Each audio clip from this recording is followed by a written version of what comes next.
तो एक्चुअली जैसा कि हम देख रहे हैं, केमिकल स्टॉक्स फिर से हाईलाइट हो रहा है, डिमांड में आ रहे हैं। ये वही सेक्टर है जो पिछले 2 सालों से regarding inventory and regarding demand काफी प्रॉब्लम फेस कर रहा था, लेकिन पिछले 2-3 महीनों से ये सेक्टर कमबैक कर रहा है। अब सभी तरह की केमिकल कंपनीज को अगर फिल्टर किया जाए तो एक सेगमेंट बाहर आता है जिसे स्पेशलिटी केमिकल कंपनीज कहा जाता है। तो इसी सेगमेंट से जुड़ी एक मिड कैप कंपनी नवीन फ्लोरिन इंटरनेशनल, जिसके अंदर डिटेल में एंटर करके ये समझते हैं कि क्यों ये कंपनी आने वाले टाइम में एक ग्रोथ स्टॉक बन सकता है। इसकी एकदम इंटेंस पॉसिबिलिटी है। सबसे पहले तो नवीन फ्लोरिन कौन से टाइप के केमिकल्स बनाती है, इनका यूसेस क्या है, इनकी मार्केट में लेवल ऑफ डिमांड क्या है, ये देखते हैं। कंपनी मेनली रेफ्रिजरेशन गैसेस को मैन्युफैक्चर करते हैं। नाम से आप समझ सकते हैं कि मतलब ऐसे गैसेस जिनका इस्तेमाल हीट ट्रांसफरिंग मैकेनिज्म में होता होगा, लाइक मशीन्स में जहां चीजों को गर्म या ठंडा किया जाता है, like refrigerators, air conditioners, heaters and other related machines में ऐसे केमिकल्स का यूज होता है। इसके अलावा company other fluorochemicals like inorganic fluorides and organofluorines manufacture करते हैं, जिनका इस्तेमाल जो agrochemicals, pharmaceuticals, aluminium smelting, metal processing, glass and ceramic industries में इन केमिकल्स का यूज रहता है। तो ये कंपनी का बिजनेस मॉडल है। एक लाइन में कहें तो फ्लोरीन बेस्ड केमिकल्स में company globally one of the leading company. Indian market में फ्लोरीन बेस्ड केमिकल्स 10.24% सीएजीआर से ग्रो हो रहे हैं। इसके अलावा भी कंपनी हाईली डिमांडेड केमिकल्स में इंडल्ज्ड है। अब देखते हैं कि मेन गेम कहाँ है। स्पेशलिटी केमिकल कंपनीज में कंपनी के कैपेसिटी एक्सपेंशन में ही उसकी ग्रोथ छुपी रहती है, क्योंकि generally speciality chemical companies demand के बेसिस पर ही या फिर पर्टिकुलर ऑर्डर्स के बेसिस पर ही कैपेसिटी को इंक्रीज करते हैं। मतलब जिस तरह के केमिकल्स का ऑर्डर आता है उसके बाद फिर उसका मैन्युफैक्चरिंग सेटअप बिल्ड किया जाता है, जो ये अश्योर करता है कि आने वाले टाइम में कंपनी का जो रेवेन्यू है वो मल्टी ईयर बेसिस पर इंक्रीज होने वाला है। अगले 18 मंथ्स के आसपास में कंपनी मल्टीपल प्लांट्स में ऑपरेशन स्टार्ट कर सकती है, जिसके लिए कंपनी ने 1300 crore as a capex implement किया हुआ है। फॉर एग्जांपल R32, मतलब ये एक टाइप की गैस है, इसके लिए कंपनी ने 84 crore as a capex allot किया है। नेक्स्ट AHF, मतलब एनहाइड्रस हाइड्रोफ्लोरिक एसिड, जिसको बनाने के लिए कंपनी ने 450 करोड़ रुपए लगाए।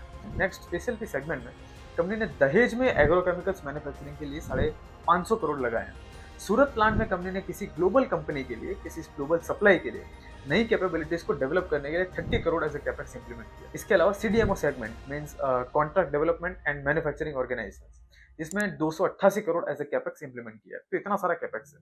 तो इस तरह से जैसा हमने पहले देखा कि कुछ 1300 करोड़ के आसपास टोटल कैपेक्स कंपनी ने अलॉट किया है, जो कि काफी हैवी इन्वेस्टमेंट होता है। फॉर एग्जांपल आप कंपनी के फाइनेंशियल्स में देख सकते हैं कि यहाँ आप देखिए कैपिटल वर्क इन प्रोग्रेस, आप देखिए FY24 में गैप अप इंक्रीज हुआ है। FY25 में ये और ज्यादा हो सकता है, जो कंपनी के एवरेज कैपेक्स से काफी ज्यादा हाई है, जो कि एक वाइब क्रिएट करता है कि फ्यूचर में कंपनी का जो रेवेन्यू है वो भी एवरेज रेवेन्यू से काफी ज्यादा हाई हो सकता है, क्योंकि यहाँ कैपेक्स काफी तेजी से बढ़ रहा है और कैपेक्स में स्पेशलिटी केमिकल कंपनीज की मेन गेम रहती है। इसके अलावा एक और बिग थिंग है कंपनी के ऑपरेशन पॉइंट ऑफ व्यू से। देखो, मेनली कंपनी 3 सेगमेंट में काम करती है। पहला है HPP, high performing products. Second है CDMO, contract development and manufacturing organisation. And third है स्पेशलिटी केमिकल्स। इस चार्ट में आप देखिए HPP सेगमेंट में कंपनी Q1 में ईयर ओवर ईयर बेसिस पर 66% से ग्रोथ हुई है। एज पर कंपनी जैसे जैसे डिमांड रिकवर हो रही है, रेफ्रिजरेंट गैसेस प्राइसेस में रिकवरी भी आ रही है। CDMO सेगमेंट में year over year same quarter में 13% डी ग्रोथ है, बट मैनेजमेंट ने अपकमिंग ऑर्डर विजिबिलिटी को काफी ज्यादा स्ट्रॉन्ग बताया हुआ। स्पेशलिटी केमिकल सेगमेंट में ईयर ओवर ईयर कंपनी का जो रेवेन्यू है 30% से कम हुआ है, क्योंकि इन्वेंट्री रिलेटेड जो प्रॉब्लम्स है जो सॉल्व हो रही है बट अभी पूरी तरह से सॉल्व नहीं हुई है। तो इन्वेंट्री ऑप्टिमाइजेशन चालू है, जिसकी वजह से शॉर्ट टू मीडियम टर्म के बाद यहाँ पे ग्रोथ देखने को मिल सकती है एज पर मैनेजमेंट। सो इस तरह से capacity expansion, segmental growth like HPP and CDMO, recovery in traditional business like जो स्पेशलिटी केमिकल्स का इनका बिजनेस है, जिसमें जो डिमांड है वो इंक्रीज होने से मार्जिन भी आने वाले समय में इंप्रूव हो सकता है। और वैसे भी कंपनी की अगर फाउंडेशनल स्टेबिलिटी देखिए तो काफी स्ट्रॉन्ग है।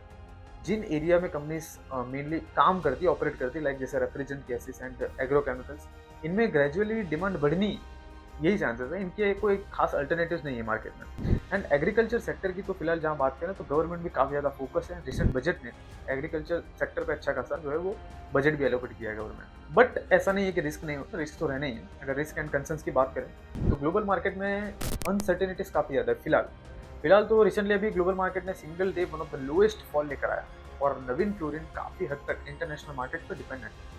लाइक आप यहाँ देख सकते हैं कि कंपनी का जो HPP सेगमेंट है वो 43% ग्लोबल मार्केट पर डिपेंडेंट है। Speciality chemical segment 38% and CDMO segment 16% global markets पर डिपेंडेंट है। तो ये एक रिस्क है।